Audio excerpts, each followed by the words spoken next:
पूछती हैं बेगम खातून से कि कारादीन किले की क्या सूरत हाल है। तो इस पर बेगम खातून कहती हैं कि पहले दायरे बढ़ा दिए गए हैं और बाकी सारी जिम्मेदारियां भी बहुत अच्छे से निभाई जा रही हैं और किसी चीज़ का आपको खतरा नहीं है। और वो ये भी कहती है कि और इसके अलावा मैं कभी उस्मान सरदार को कभी मायूस नहीं करूंगी, मैं इस बात का आपको यकीन दिलाती हूँ। तो बाला खातून कहती है कि अगर ऐसा नहीं हुआ तो माफ़ नहीं किया जाएगा और ये है कि तुम्हें अब गज़ल खातून से माफ़ी मांगनी होगी ताकि तुम अपनी गलती सुधार सको। वो बेगम खातून कहती है कि इस बारे में बिल्कुल भी ना सोचिएगा कि मैं उससे माफ़ी मांगूंगी। कहती है कि मैं आपको ये हुक्म दे रही हूँ और क्या आप मेरे हुक्म के खिलाफ जाएंगी, तो ऐसा सोचिए कभी मत। तो फिर हम इधर देखते हैं कि लोकास एक सुर्ख धुआं छोड़ता है जिससे तमाम किले के दूसरे तकफूरों को पता चलेगा और वो उन्हें चारों तरफ से घेर लेंगे। और इधर हम देख रहे हैं कि उस्मान सरदार अपने बेटे को बचाने के लिए जा रहा होता है तो अचानक उस पर हमला हो जाता है और ये हमला कोई और नहीं बल्कि कराची सरदार ही उस्मान सरदार पर करता है।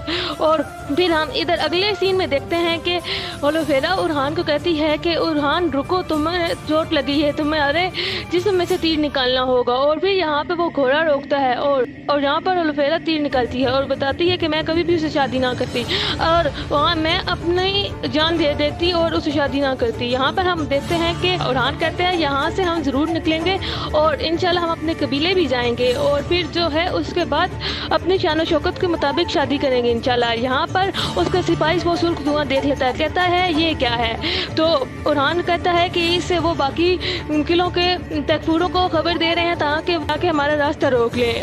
और फिर अगले सीन में हम देखते हैं कि बाला खातून के खेमे में बेगम खातून और गज़ल खातून दोनों होती हैं और फिर देखते हैं कि वो उससे माफ़ी मांगती है, लेकिन गज़ल खातून कहती है कि बाला खातून मैं कैसे माफ़ कर दूँ, मैं बिल्कुल मरने वाली थी। तो बाला खातून कहती है बेशक माफ़ करने वालों को मेरा रब पसंद करता है। तो गज़ल खातून कहती है मैं सिर्फ आपके कहने पर इन्हें माफ़ कर रही हूँ। और हम आगे देखते हैं अगले सीन में कि उस्मान पर ज़ोर शोर से हमला हो रहा है, बहुत तेज़ से तीर बच रहे होते हैं और बोलते हैं कि उरहान की जान खतरे में है, इनको कैसे पता चला कि हम अपने बेटे की मदद करने जा रहे हैं। तो बोला जाता है कि गद्दारी खुफिया तरीके से ही लेकिन जाहिर हो ही जाती है। और फिर उसके एक सिपाही कहता है कि इनके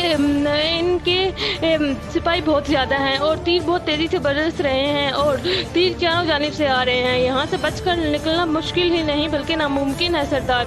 तो फिर उस्मान सरदार कहता है कि पीछे की तरफ हम चलेंगे और फिर हम देखते हैं कि यहाँ पर तीर और भी तेज़ी से बरसना शुरू हो जाते हैं। दूसरी तरफ हम देखते हैं कि उरहान और ओलोफेरा एक बहुत बड़ी मुश्किल में फंस जाते हैं, उनके चारों तरफ सिपाही उन्हें घेर लेते हैं। और फिर यहाँ पे हम देखते हैं कि वो दोनों मिलकर लड़ना शुरू कर देते हैं, लेकिन थोड़ी ही देर के बाद ओलोफेरा दुश्मन की जद में आ जाती है और यहाँ पे हम देखते हैं कि उरहान ओलोफेरा को बचाने के लिए अपनी तलवार गिरा देता है। और फिर हम देखते हैं कि उस्मान सरदार के दुश्मनों पर जाल फेंक दिया जाता है और वो सारे उस जाल में फंस जाते हैं और निकलने की उस जाल से भरपूर कोशिश करते हैं लेकिन उस जाल से निकल नहीं पाते। और फिर दूसरी जानिब हम देखते हैं कि उरहान अब क्या ओलोफेरा को बचा पाएगा नहीं या नहीं और यहाँ पे किसका इख्तिताम हो जाता है।